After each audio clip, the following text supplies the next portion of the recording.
the invisible money power, is working to control and enslave mankind. It financed communism, fascism, Marxism, Zionism, socialism. All of these are directed to making the United States a member of a world government. Billy Graham. You are a den of vipers. I intend to rout you out, and by the eternal God, I will rout you out. If the people only understood the rank injustice of our money and banking system, there will be a revolution before morning. President Andrew Jackson, 1829 to 1837. I am concerned for the security of our great nation, not so much because of any threat from without, but because of the insidious forces working from within. General Douglas MacArthur. The orders, working and involvement in America is immense. The real rulers in Washington are invisible and exercise power from behind the scenes. Felix Frankfurter, 1882 to 1965, a U.S. Supreme Court Justice. I believe that if the people of this nation fully understood what Congress has done to them over the last 49 years, they would move on Washington. They would not wait for an election. It adds up to a preconceived plan to destroy the economic and social independence of the United States. George W. Malone, U.S. Senator, Nevada. Speaking before Congress in 1957. The real menace of our republic is the invisible government, which like a giant octopus sprawls its slimy legs over our cities, states and nation. Mayor John F. Hylan of New York. In politics, nothing happens by accident. If it happens, you can be sure we planned it that way. President Franklin Roosevelt.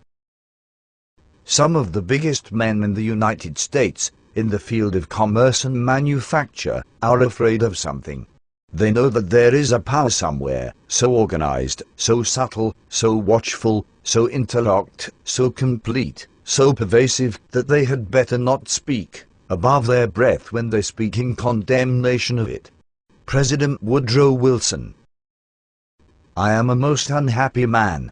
I have unwittingly ruined my country. A great industrial nation is controlled by its system of credit. Our system of credit is concentrated. The growth of the nation, therefore, and all our activities, are in the hands of a few men. We have come to be one of the worst ruled, one of the most completely controlled and dominated governments in the civilized world. No longer a government by free opinion, no longer a government by conviction and the vote of the majority, but a government by the opinion and duress of a small group of dominant men. President Woodrow Wilson.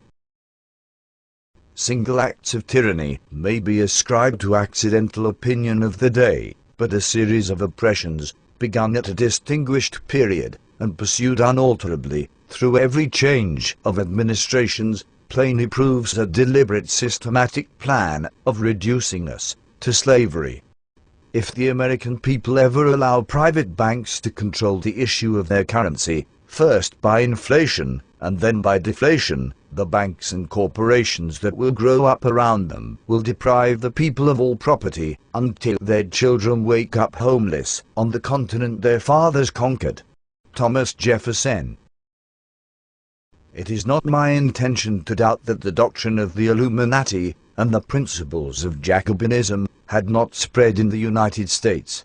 On the contrary, no one is more satisfied of this fact than I am. George Washington, 1798. Ladies and gentlemen, the very word secrecy is repugnant in a free and open society, and we are, as a people, inherently and historically opposed to secret societies, to secret oaths, and to secret proceedings. For we are opposed around the world by a monolithic and ruthless conspiracy that relies primarily on covert means for expanding its sphere of influence, on infiltration instead of invasion, on subversion instead of elections, on intimidation instead of free choice. It is a system which has conscripted vast human and material resources into the building of a tightly knit, highly efficient machine that combines military, diplomatic, intelligence, economic, scientific, and political operations. Its preparations are concealed, not published. Its mistakes are buried, not headlined. Its dissenters are silenced, not praised. No expenditure is questioned, no secret is revealed. That is why the Athenian lawmaker Solon decreed it a crime for any citizen to shrink from controversy. I am asking your help in the tremendous task of informing and alerting the American people, confident that with your help, man will be what he was born to be, free and independent.